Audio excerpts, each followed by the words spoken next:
Hi friends, நான் உங்கள் கவிதா பாலமுருகன் பாலகவி சேனலில் இருந்து இன்னைக்கு வந்து ரவை மாம்பழம் வைத்து வீட்ல எப்படி கேக் சுவையா செய்யிறது அப்படின்றத இந்த வீடியோல நான் உங்களுக்கு ஷேர் பண்ணிருக்கேன் फ्रेंड्स. அரை கப் அளவு ரவா நான் எடுத்துக்கிறேன். இந்த ரவாவை மிக்ஸி ஜார்ல நான் ஆட் பண்ணி நல்ல பவுடரா blend பண்ணி எடுத்துக்கிறேன். ஒரு மிக்சிங் பவுல் எடுத்துக்கிறேன். அந்த பவுல்ல நான் ஆட் பண்ணிக்கிறேன். பவுடர் சுகர் ஒரு 1/4 கப் சேர்த்துக்கிறேன். ஒருவேளை பவுடர் சுகர் இல்லனா ரவாவோட சேர்த்து சுகரையும் சேர்த்து blend பண்ணிக்கலாம். ஆயில் ஒரு 30 மில்லி சேர்த்துக்கிறேன். அரை கப் ரவா அப்படின்றனால இந்த அளவுகள் எல்லாமே சேர்த்தா கரெக்டா இருக்கும். பால் ஒரு 30 மில்லி சேர்த்துக்கிறேன்.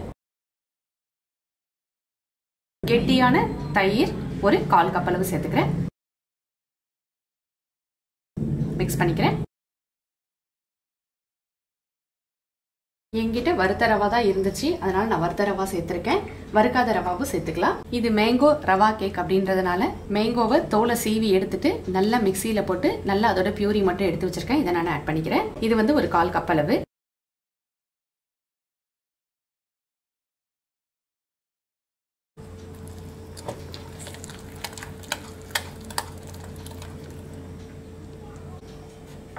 இப்போ 1 டேபிள் ஸ்பூன் நான் மில்க் பவுடர் எடுத்திருக்கேன். இந்த மில்க் பவுடர்ல ஒரு டேஸ்ட் கொடுக்கறதுக்காக ஒரு 1/4 கப் அளவு டூட்டி ஃப்ரூட்டி நான் ஆட் பண்ணிக்கிறேன்.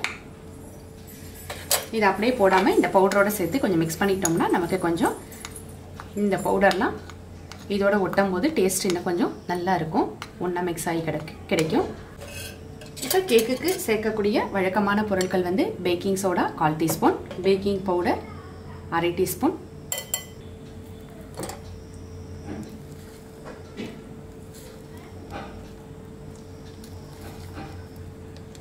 இப்போ நான் ரெடி பண்ணி வச்சிருக்கிறேன் இந்த மில்க் பவுடரோட டூட்டி ஃப்ரூட்டியை நான் ஆட் பண்ணிக்கிறேன். இது எல்லாம் மிக்ஸ் பண்ணும்போதே மாவு ரெடி பண்ணுறதுக்கு முன்னாடி நான் அடுப்பை ஒரு 10 நிமிஷம் மீடியம் ஹீட்டில் நான் அடுப்பை ஹீட் பண்ணிக்கிறேன்.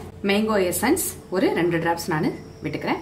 அதாவது 1/2 டீஸ்பூன் சேர்த்துருக்கேன். ஏற்கனவே மேங்கோ பியூரி நான் ஆட் பண்ணியிருக்கனால அதுலேயுமே மேங்கோவோட ஃப்ளேவர் கிடைக்கும். இன்னும் கொஞ்சம் கூடுதல் ஃப்ளேவருக்காக நான் இதை ஆட் பண்ணியிருக்கேன். இப்போ இந்த ஸ்டேஜில் நமக்கு பதம் வந்து கரெக்டாக இல்லைனா இந்த இடத்துல அட்ஜஸ்டட் கன்சிஸ்டன்சிக்காக பால் தேவைப்பட்டால் ஆட் பண்ணிக்கலாம். இது கரெக்டான பதமாக இருக்கும். இதுவே போதும். இப்போ நான் ஒரு கேக் டின் எடுத்துக்கிறேன். இன்றைக்கி 5 இன்ச்சு ஸ்கொயர் கேக் டின் எடுத்திருக்கேன். அதில் நான் மாவு டஸ்ட் பண்ணி பட்டர் பேப்பர் ஆட் பண்ணியிருக்கேன். இப்போ இந்த கேக் டின்னில் நான் மாவை ஆட் பண்ணிக்கிறேன்.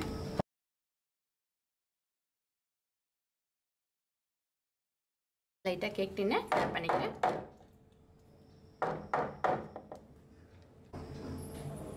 கடாயில் ஒரு ஸ்டாண்ட் வச்சு ஒரு 5 நிமிஷம் மீடியம் ஹீட்டில் நான் பேனை ஹீட் பண்ணிக்கிறேன். இப்போ பேன் நல்லா ஹீட் ஆகிடுச்சு.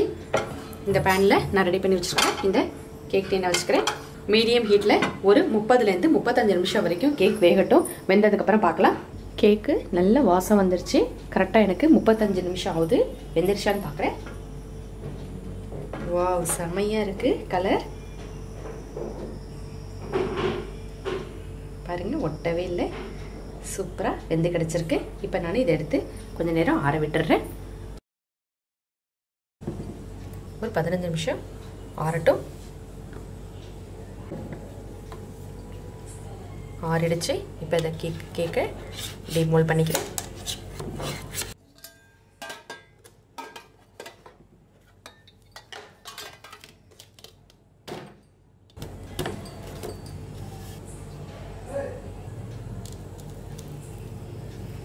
எவ்வளோ ஒரு ஸ்பாஞ்சியாக இருக்குது பாருங்கள் கேக்கு. இப்போ கேக்கை கட் பண்ணிக்கலாம்.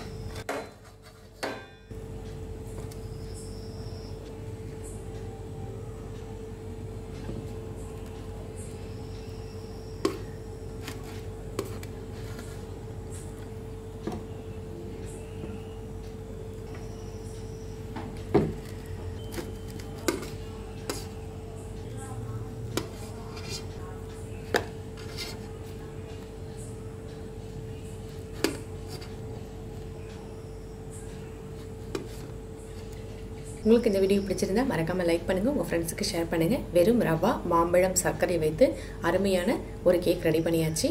நீங்களும் செஞ்சு ட்ரை பண்ணி பார்த்துட்டு உங்களோட கமெண்ட்ஸ் ஃபீட்பேக்ஸை என்கிட்ட ஷேர் பண்ணுங்க ஃப்ரெண்ட்ஸ். தேங்க்யூ ஃபார் வாட்சிங்.